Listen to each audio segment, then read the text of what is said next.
of life have come to Moab, Utah to earn the opportunity of a lifetime, the chance to climb the highest mountain on earth. They must test themselves and each other as they face the challenges of the desert, after which half the field will go home.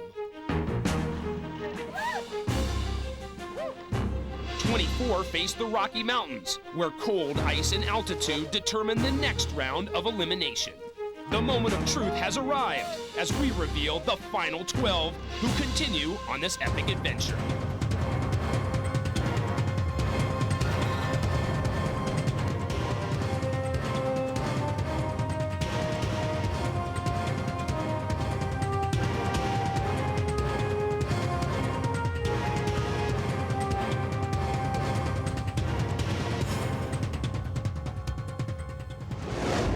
Welcome to Global Extremes Mount Everest Forerunners of Adventure. I'm Darian Boyle. And I'm Craig Hummer. We're here in the Rocky Mountains just outside Aspen, Colorado at Ashcroft, which has served as base camp. It began with 50 non-professionals in Moab, Utah, a place where the weather is very unpredictable. And after grueling tests of both their mental and physical toughness, we had 24 advance here to Aspen. Many of these athletes came here to the Rocky Mountains to battle high altitude, sleeplessness, exhaustion, all to be one of 12 to make it on the journey. And now, Darian, all they can really do is sit and wait because their fate stands in the hands of our 4 judges. Will they go on to the Kalahari, or will they pack their dreams along with their bags? We also have to sit and wait, so while we do, let's look back at 6 days of extremes. Extreme temperatures, extreme racing, and extreme determination. The challenge began here outside of Moab, Utah, where 50 men and women from a wide range of backgrounds and careers gathered to win a once-in-a-lifetime shot to stand on the top of the world. I want you to fully understand that this is an incredibly dangerous undertaking that you're about to take on. We're not there to try and see how fast, how quickly, how energetically we can get to the summit. We're there to have a safe and successful expedition. This is going to be really the ultimate challenge that you'll have in your life. As one of our 4 expert judges, Bryce's experience is legendary, having been the expedition leader of 13 successful ascents of Everest. Kathy Sasson, one of the world's top adventure racers, her stamina and determination have led many winning teams. Hans Ray is a mountain bike champion. His skills and showmanship have made him a global 2-wheel ambassador. At home in polar regions, Eric Phillips is the only person to have skied across the world's 4 largest ice caps. Going up the rock. The expert judges will have the difficult job of determining the final 12 that travel across the globe. First stop, South Africa's Kalahari Desert. The athletes will not only face unrelenting sun and endless sand, but the burden of eliminating one of their own. Then the canopy of Costa Rica's lush rainforest will render the stifling humidity inescapable. Slick jungle trails will help determine which 2 will not continue.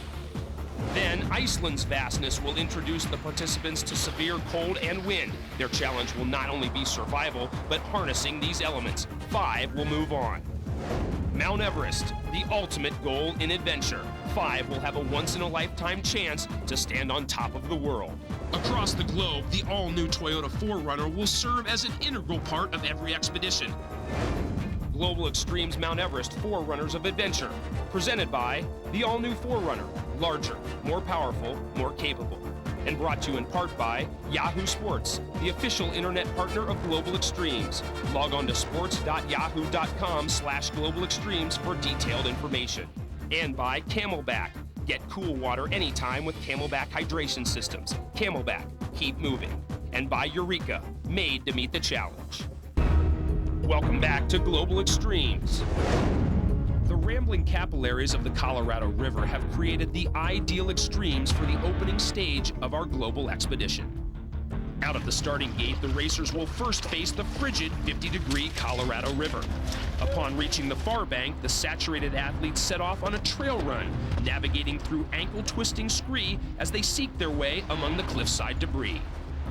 The course then takes them back across the river downstream, where they must resist the force of Class 3 rapids. On the other side, the teams face a bouldering field. Here they must display strength and solidarity in getting all members on top through a combined effort. Up next is a precarious trail run that not only tests endurance, but also balance and control. Then, as legs and lungs are seeking respite, a transition zone signals that yet another lap of the course beckons. 50 complete strangers will now see if they are up to the Global Extremes Challenge. The judges have named the 10 teams after the world's 8,000-meter peaks. The teams must determine their entry point, as the river's swift current can unwittingly carry them downstream in a flash. Keep moving. Keep moving. The thing that concerns me most is the swim. The water's cold, the air temperature is going to be even colder, and I have a history of getting hypothermic in cold water swims. Jim's concerns are warranted. The icy waters quickly engulf him as he struggles to reach the opposite shore. However, Team K2 stands by their man and coaxes Jim to safe passage to the other side. Stretch out, come on.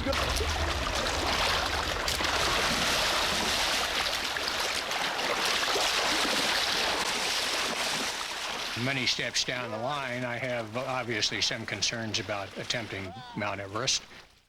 People get injured and killed doing that, but I'd like to think that good preparation and good judgment would hold me in good stead. Right, bolstered by the support of his team members, Jim now faces the rest of the course with more confidence. Not all of the inhabitants of Utah's Red Cliffs are intimidated by the steep slopes, including Team Dalagary, which has cohesively come together right from the start. Banana Loco. Sponsored by bananas. Remember, put a banana sticker on my forehead, and she said, well, if this can stay on your forehead throughout the race, we'll have good luck and we'll make it back safely. I will be now known as the crazy banana guy on national TV. Oh, well, you have to sacrifice for your team. Czechoslovakian-born 24-year-old Pavel Trkala lives in Washington, D.C., but his real passion is exploring the high country on his mountain bike.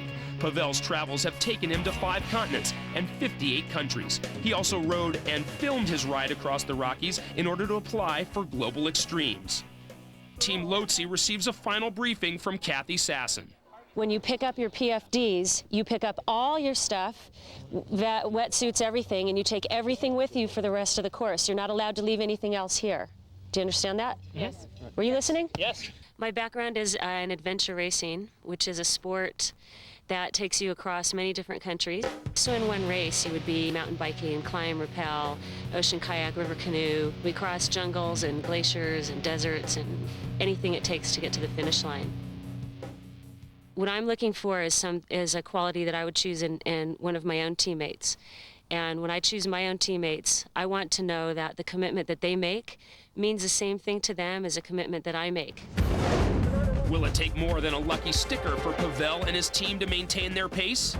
Can Jim survive another bone-chilling river crossing? Find out when Global Extremes return. 50 years ago, a humble beekeeper and a Sherpa set out to fulfill a dream, to stand on top of the world.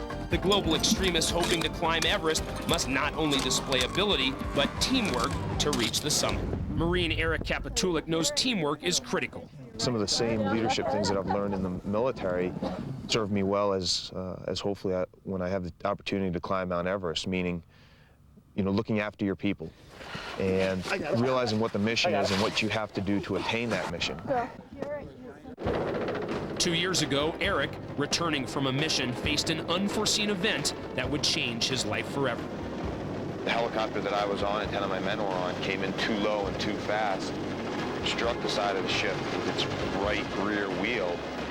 When the helicopter pilot applied power, it caused the helicopter to flip over and enter the Pacific Ocean. All my men and I were knocked unconscious. I woke up underwater. We're all wearing 50 to 75 pounds of gear, equipment, ammunition, and weapons. I was able to swim out through an opening and swim to the surface of the ocean. By this time, the helicopter sank, and that's when sort of the realization came in that, no, not everybody made it out of the helicopter. At that time, I decided that I would try and raise as much money as possible for a college education scholarship fund for my men who died and for their children. 1, 2. How I would raise that money would be by competing in ultra-distance athletic events. I've been fortunate enough right now to have raised $60,000 for the college education of my men's children. The river crossing under their belt, Manaslu sets a swift pace for themselves. Tell you what, the river was not warm. I think I fit into the role of a team in a lot of different ways. I think I can be a leader. I think I can be a follower. I can fluctuate with the different dynamics and the different environments which a team would always be confronting. These guys started third. They're already in the lead. The course must be brutal, you know, it takes its toll. We saw a lot of people having problems, even at the bouldering problem. The river is much harder than expected. These guys are looking good here. Earlier in the day at the Toyota 4Runner opening ceremonies to honor Global Extremes, mountain biker prodigy Hans Ray performed his mind-boggling skills to the delight of the athletes. Ray's a multiple trials national and world champion, and his abilities have taken him on adventures around the globe.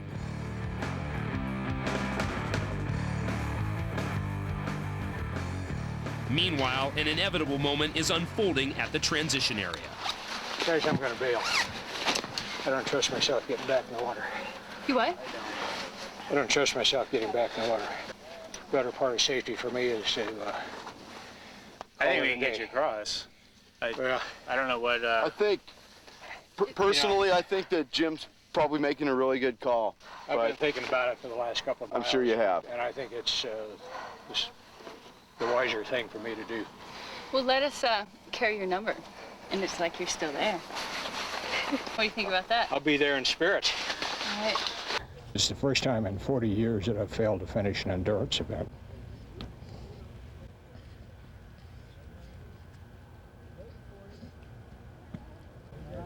And that's a personal disappointment for me. Samantha's team's persistence never wavered throughout the course. They crossed the finish line first. Pavel the Banana Man, Petit Pinson, Jesse Rickard, and the rest of the team enter the finish exuberant. Reunited with his team, Jim Barry hopes for a brighter tomorrow. They were great teammates, and I only wish that I was able to contribute more to it today. But perhaps I'll have my chance tomorrow and the next day. The mountain biking in Moab is world-class, and Mother Nature has provided an added challenge. Stay with us as the adventure continues. The off-road capabilities of the Toyota 4Runner allow our experts to be ferried between the various venues. Hans Ray has a mountain biking excursion planned in preparation of the individual race. To get the participants in the mood, Mother Nature has provided an unfavorable change in the weather. The rain does little to dampen their spirits, and the participants attack the wet pavement. But the terrain soon becomes a bit more taxing. I gotta get off this mud. I am having fun in the mud. There's no question about it. Temperatures plummet as an early winter descends upon the riders. For some, the rain, snow, and mud becomes more than they can manage. I just can't do this. I'm not technical at all. I don't know how to ride this. And they're not really stopping. I can't hear anything that they're saying. Just go on your lowest gear. I am on my lowest gear. Wake up, careful. Oh, Jesus. You okay? I can't get on. I'm just gonna fall again. The weather-beaten mountain bikers go from trail navigation to simply staying upright and in control.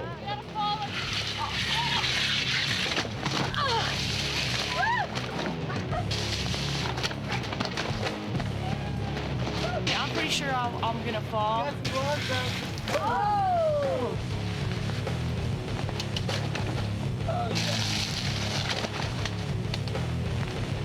Conditions provide the expert judges critical insight. Well, we have to try to get to know these 50 participants, athletes, as good as we can, and we're actually going to see them in action. You okay? I'm okay. We're mountain biking through all the country, so if people don't have the skill level here, it's impossible to learn it fast enough to be able to, enjoy the rest of the countries. Yeah. Plus the weather is a great element to add a little, see how people already act just now. An hour of miserable weather, and you can tell already a lot about them, If you want to go to Everest, you got to be able to ride through a little snowstorm. The next challenge is a series of rock climbing trials. Station 1 is Brumley Rock, where expert Russell Bryce evaluates each athlete's aptitude and skills. So do you rock climb much? I usually climb indoors. I don't think I'm the one to say that I'm qualified. I think it's other people to decide that. I think I have what it takes to make it, and hopefully that comes through.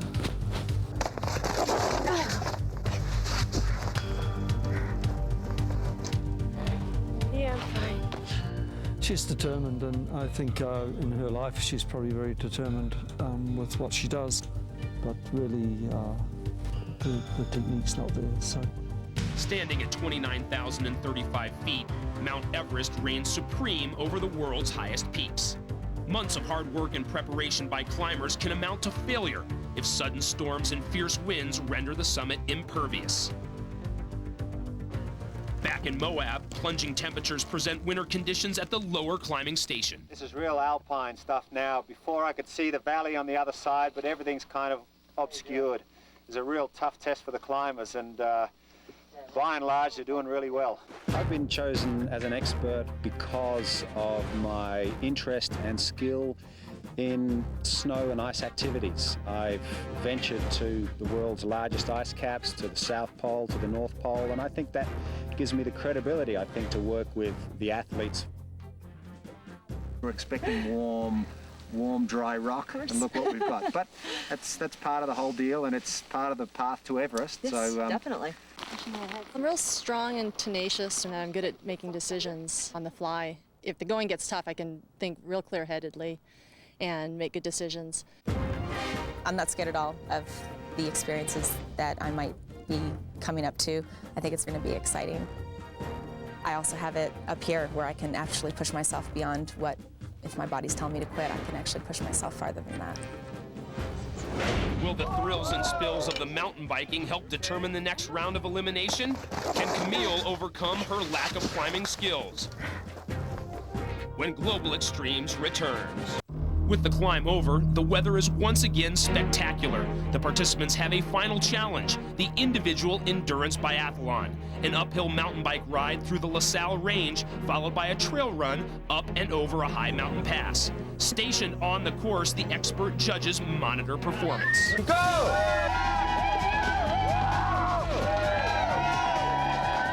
It's evident right from the start who the more experienced riders are among the group. The battle of the Jessies emerges in the first half mile. We were wondering to ourselves who was gonna take the lead. I didn't think we were climbing that much. There weren't any, serious inclines. We passed everybody in the first group, and we just started riding together, and he said, hey, let's just work together and go at a decent pace. As the riders gain elevation, the slick conditions from the previous day's storms make a difficult task even more arduous. It's tough. Ain't no easy way up this. Oh, it's a bit mud in my bike. That was not pretty mud. The mud will soon make way for snow as the riders continue to chase the leader. Jesse Rickard shows no sign of letting up as he widens the gap from the pack. Upon reaching the transition area, the participants will abandon their bikes and set off on foot for the snow-covered mountain pass. Rickard is the first one in. Where are you going here, Rock? He got ahead of me about, I would say, 100 yards in the bike, and transitioned a little bit quicker than me. It's only halfway over. Jesse! It's less than halfway over. Okay, let's see what I have to do here. Leader Jesse Rickard continues his climb towards the highest checkpoint. Those chasing him are impeded by the thinning air. Jesse Haynes drops back. Ted Mann moves into second, while others struggle to maintain the fast pace. I haven't done a whole lot with altitude. The things I have done are snowshoe racing, so I wasn't worried at all about the elevation. Elevation's a killer, boy, especially when you come from 1,400 feet. The athletes approach the checkpoint at Miners Basin, the end of the four-wheel drive road. Expert Russell Bryce will get a look at their condition before they proceed into the thin air ahead. I was a little concerned about the altitude because I live at sea level in Alaska, so I didn't want to push it too hard and burn myself out too early, so just kept a steady pace and had a really on day. A lot more oxygen here than there is at Everest, I suppose. We've only just begun, baby. The racers face a narrow trail up an 11,000-foot pass. The athletes have climbed more than 5,000 vertical feet from the start, giving the judges an impression of how well they will fare in the extreme elevation gains of Mount Everest. The athlete in the lead, he left Russell's position about not even 20 minutes ago, and he's just cresting the hill here. Jesse, he lives at altitude, and he's a competitive cyclist and runner. What's happening?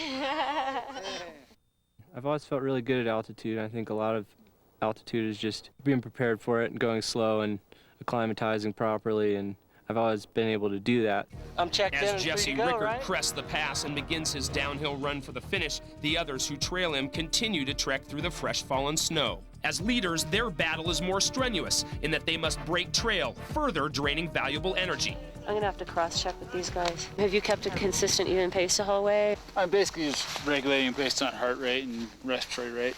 Okay, are you good on water? Yep. Okay, carry on.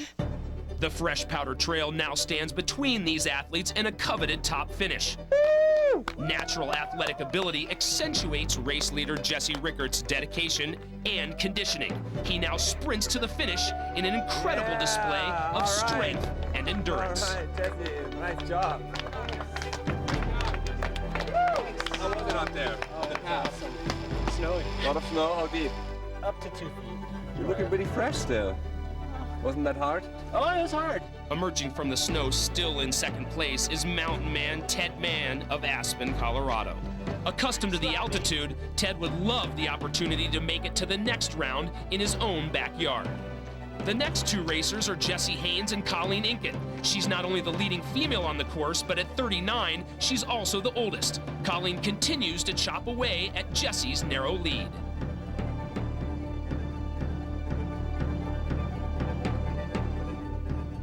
We had everything. Cold, snowy, but then after the snow ended, it was kind of hard on your ankles. The bike was tough. There's a lot of snow. That grind up through the snow to the summit was pretty tough. Oh, I wrecked hard in the snow. I think I pulled every muscle in my leg. When I stop moving, I'm done. Fabulous course. I'm feeling pretty good, yeah. Ted Mann heads for a second place finish. 25 minutes behind our first guy. Yeah, Jan, right on. All right, the first woman, Colleen Inken. Right on, you made it. All right. That is one tough chick. Wow. Woo! Has Jesse Rickard proved that he deserves a trip to the Rockies? Or will Jesse Haynes overcome altitude and prevail as the leading contender? Global Extremes Mount Everest, Forerunners of Adventure, presented by the all-new Forerunner. Larger, more powerful, more capable. The race is far from over for those still out on the course. Though no longer in contention for a top finish, these athletes simply refuse to relent. He got cut off, and I'm going to be not really a good day for Ginger. So what's going on? A little injured. Tell me about your day. I don't know if I should tell you what's going on. It's okay. I have a stress fracture in my right foot. I just climbed Mount McKinley, and that was my first mountain I'd ever climbed. And Mount McKinley taught me more about myself, I think, and how much I can push myself physically and mentally, and just, you know, how deep I really can go within myself to do something. And I'm not letting this stop me. It's just a little pain.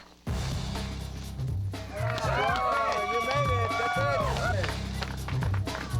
You're all finished. How are you doing? Huh? Good to be finished. Yeah. Cool. You feel It's anything? a tough event. Yeah? Yeah. But I made that cut time, and I wasn't stopping. It has been an interesting 3 days here in Moab, Utah, Darian. Now that our challenges are finally over, what are some of your impressions? Well, I really admire the participants for their team effort and the hard work. They've put their heart and soul into this expedition, both physically and mentally, challenging themselves and really pushing their limits. They really have, but they all have exhibited the mindset of a champion, which of course is to finish what they have started. But unfortunately for some, this is the end of the line for them. There will be no summiting of Mount Everest. But let's take a look at the 24 right now who are still in the running for those final 5 spots. Number 9, Colleen Inken. Darren Wells. Trent Young. Erica Petula. Petit Pinson. Jesse Rickard. Mike Aspen. Kidman.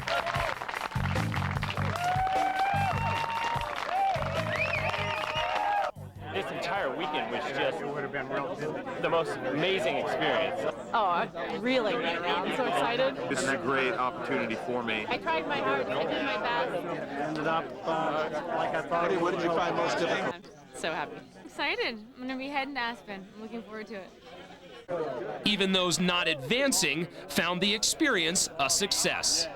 The weekend was the most fun I've had in a long time. I probably did some of the hardest things I've ever done. I was challenged probably more than I've ever been challenged before physically. I have a stress fracture on my right foot. Ginger Southall's strength and determination in overcoming adversity earns her our Marine Portrait of I Pride. made that cut time, and I wasn't stopping. The next Global Extremes Challenge takes place in the Rocky Mountains surrounding Aspen, Colorado. Nothing is really going to get my way to stop me. The adventure athletes will perform a variety of mountaineering skills and be tested by altitude and cold amidst the 14,000-foot peaks. The judges will be watching closely. I want to get rid of him. If I couldn't live at Everest with him. As they reduce the field by half and send the final 12 around the world in pursuit of Mount Everest.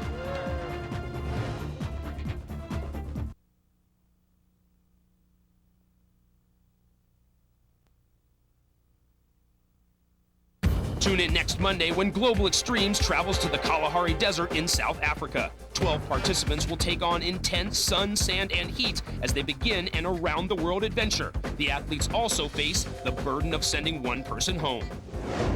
Welcome to Aspen Highlands and the start of the uphill race. 24 will climb over 1,500 feet to the finish line atop Highland Peak. 3, 2, 1, go! The pack sets off at a sprint despite the 10,900-foot starting elevation. Judges will be watching for Moab rivalries to emerge. I do know how to pace myself for sure, but I tend to mentally let myself go out a little bit too fast. It's been one of the problems I've had in the past is the super fit athletes coming along and not being able to slow down when the weather's bad and getting frustrated and using a lot of nervous energy. So this is a big challenge for these athletes here as well. Although swift out of the gate, the racer's pace dissipates as lungs and muscles gasp for precious oxygen. Assisting the expert judges in deciding who will make the cut is Everest mountain guide Chris Warner. That was Jesse Haynes going by us. He's the first of the athletes to push up the hill. He looks great. The athletes skirt a rock outcropping on this technical section of the course. You know, at the end of the day, I guess the most important thing is, you know, people speak well of you. You know, really all I can do is give 110% and hopefully things will turn out my way. Sam shows she can hang with the most robust men. Never back down from anything. I've been in a lot of life-threatening situations in some of the sports that I've chosen to do, and I actually really do enjoy that edge that it presents. I've been consumed with Global Extremes, and that's pretty much all I've been thinking about for the last few months and training for. So far, the people I know have been incredible. I feel like I'm in incredible company. Expert judge Russell Bryce welcomes Jesse Haynes, the first racer to the summit. The women of Global Extremes finish in strong succession, offering little reprieve for the evaluating judges. Well done. Thanks. Thanks. It's really good your time recorded here. Yeah. These guys are motoring, altitude doesn't seem to be a problem. Good spirits, you know, good weather. How you doing? Good. That's a nice little walk. Yeah. Good. Enjoyed that. Did you look at the view? No. Well, you got time up here. Okay. Did you bring your little poem up here? Pardon me? Yeah, it's in my pocket. I know I'm fit, but I feel like there's so many fit people out there, and that's where I start thinking about the mental strength and honestly feel that I'm very strong mentally. Beautiful. Did you have a look at the scenery on the road? Oh man, yeah, it was humbling. I love that. Nice view. Cool. My strengths that I think that I'm bringing here to Aspen are my backcountry experience, my mountain climbing experience, mountaineering, and my endurance. I have a lot of endurance. Local outfitter and owner of Aspen Expeditions, Dick Jackson, describes the next series of obstacles. Final preparations are made to ensure all skills tests are safely executed. We have 3 stations that are off the top of the mountain here. The more adventure, the better. The parkour includes 4 mountaineering stations, including a zip line, a rappel, a Jumaring ascent, and self-arrest with an ice axe. The experts' eyes will be on the athletes and how well they perform these skills, all essential in climbing Mount Everest. I don't think there's a lot of people that have any more of a desire or passion than I do.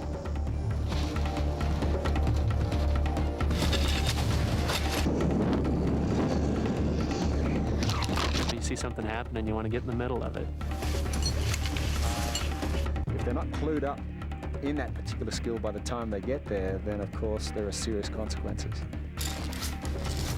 Feet first! Feet first! The cold will make people miserable. Whatever happens this weekend, we should be able to deal with it.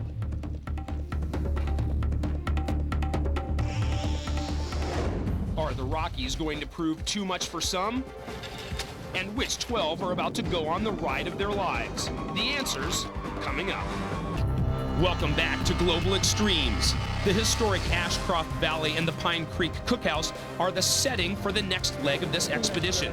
During the final gear check before the 2-day backcountry ski traverse, Kathy Sassett and Hans Ray briefed the guides assigned to the teams. Pretty clear who the top people are that have a great personality. All the things we're judging on cumulatively.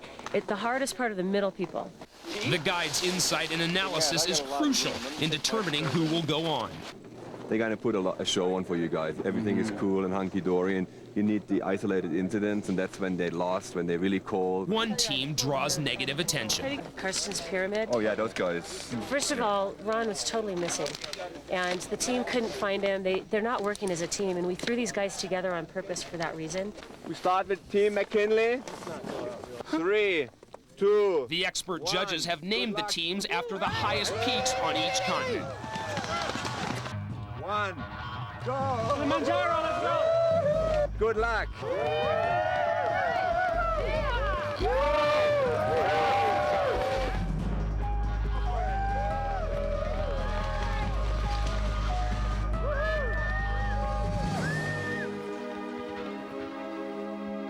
Departing the Ashcroft ski touring area, the course ascends Express Creek Road.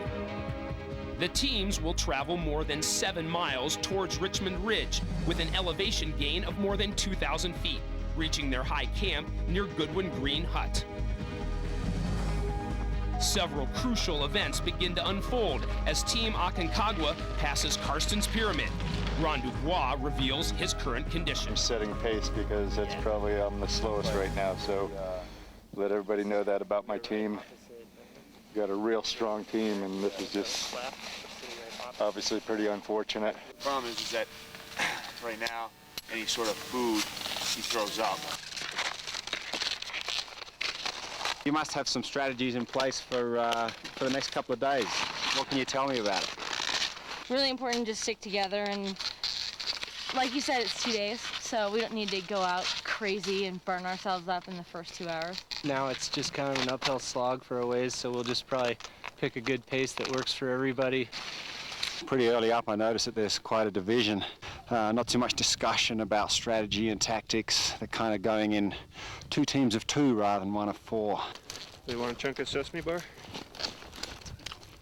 No, thank you. Tasty. Upon reaching Richmond Ridge, the teams climb over 11,000 feet in elevation. This portion of the trek to high camp is relatively flat, offering weary skiers relief. The first teams enjoy some pristine powder as they reach the high camp. Hi there, Jess. How are you doing? Doing great. Team Kilimanjaro is safely arriving to the destination. I hit the take from left to right. Said, Ungawa, Team Vincent got the power. We said it, We made it. We're here to represent it. Silence replaces singing as the sun drops and a chill descends upon the teams. Others begin preparations for high mountain cuisine. Guides debrief the experts in a nearby cabin. A few people are up here, and then there's this whole area of, it's really hard to decide. Pavel is, I think, a very capable person.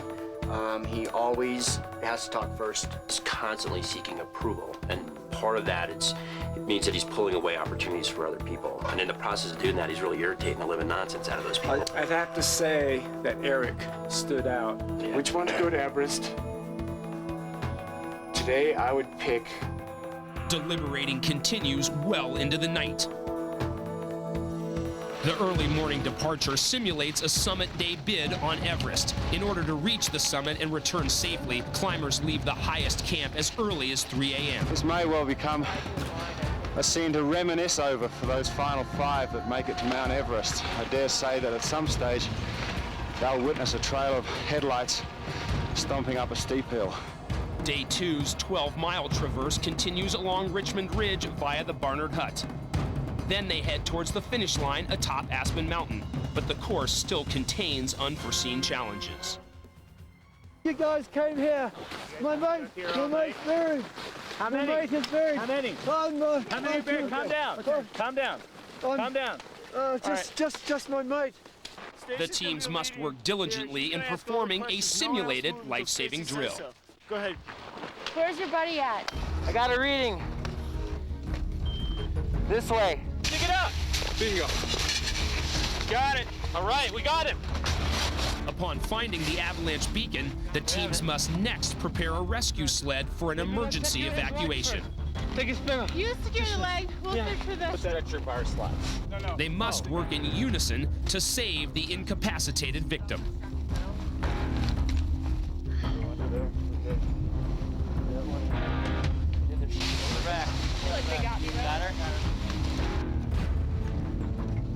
To complete the drill, the teams must then make their way to the intended checkpoint. The Sun Deck restaurant atop Aspen Mountain marks the finish of the 2-day traverse. Climbing towards the finish line on the snow-covered road is the Toyota 4Runner. Experts and film crew support the athletes with the help of these four-wheel drive vehicles, including getting to the rugged locations like the 11,212-foot summit of Aspen Mountain. Well, the finish may be majestic, but you know, last night they slept outside at 12,000 feet after an arduous day of uphill climbs. They were then up before sunrise this morning to continue their 20-mile trek. And now we'll wait for the first teams to come across the finish line. Samantha and Team McKinley are the first team across. Teams Aconcagua and Vinson tie for second. Pavel and Kilimanjaro cross the finish fourth. And despite Ron's condition, Karsten's Pyramid comes in fifth. As guides report to expert judges, the athletes voice their thoughts on the excursion. We had a traditional distribution of labor. The ladies took care of the kitchen. We built the house. I don't think I could handle Pavel on a 2-month expedition. I mean, I can deal with his, obnoxious kind of out there behavior, but I don't like that he kind of goes off in his own direction sometimes. By virtue of the fact that Ron's health compromised our objectives originally, the whole idea of having a team leader seemed a lot less important. We all snuggled together last night in a tent, worked out well. They didn't treat me any differently. They treated me like a teammate. If we can sleep out in the cold last night like that, I can't imagine Africa's going to be, it sounds like a piece of cake, actually. Is Pavel's personality proving too much for the others? We had a traditional distribution of labor. I don't think I could handle Pavel. Kind of goes off in his own directions. The announcement of the Kalahari 12 next. Global Extremes Mount Everest, 4 Runners of Adventure. Presented by the all-new 4Runner. Larger, more powerful, more capable. And brought to you in part by Columbia Sportswear Company. And by Camelback. Get cool water anytime with Camelback hydration systems. Camelback, keep moving. And by Rolling Rock. The moment of truth is here. The judges are about to reveal the decision after hours of deliberation. That's right, Darren. In just a few moments, they will let us all know which 12 will continue to live the dream. And for the other 12, unfortunately, it's the end of the line. Andy Corra's at the top of the list, and as far as I'm concerned, he's in. Andy, he's strong. Mike Wilfred, I say, is out. Yeah. He's way behind. He's not a team player. He's not really there, I don't think. Ted's in. I like Ted. I mean, I had Ted on my in list. He's real strong. Well, I mean, He's controversial. Yeah. Is that his personality?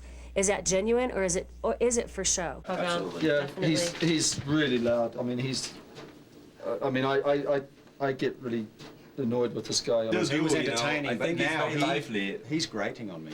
I want to get rid of him. I couldn't live at Everest with him. For 3 months. I would go totally nuts with him. There you go. With Petite, I have her with a question mark. I think she'd be brilliant at base camp. Me too. She'd be brilliant for morale.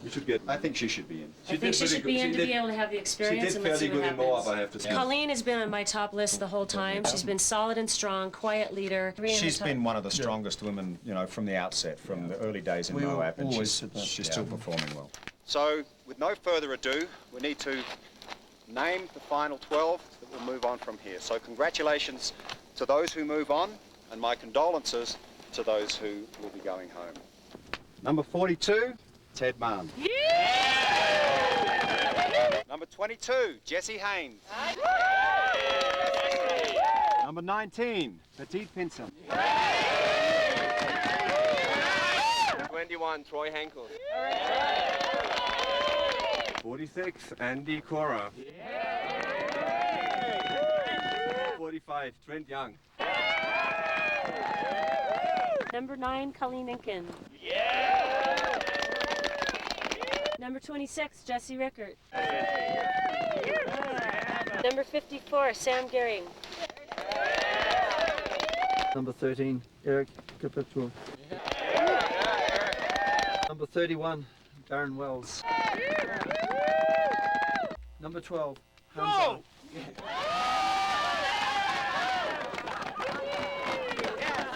For you guys who didn't get chosen, you guys tried so hard, it's your dream.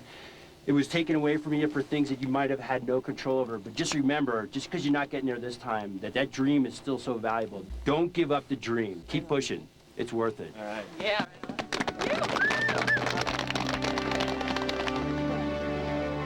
Too hard. I don't even tell her. I'm sad that we're going to be apart, but we've definitely done it before on other sorts of expeditions. So, and I'm excited to go to Kalahari. Not give up the dream to climb Everest. Maybe if I get the financial part together, I might beat you guy from the southern summit. It's kind of a crazy feeling, just hanging on this limb. So excited and knowing that it could go either way.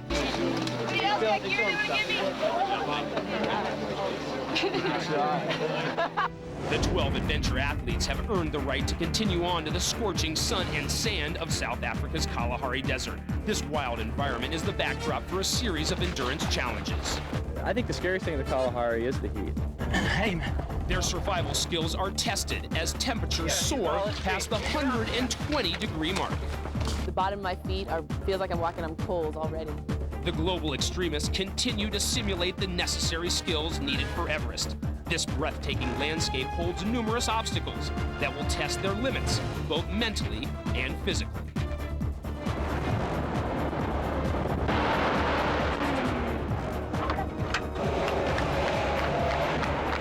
Individual as well as team skills will be further tested as the athletes continue their pursuit of making the final 5. Before they can escape the sweltering heat of this desert setting, they must face the heavy burden of eliminating one of their own, only on OLN.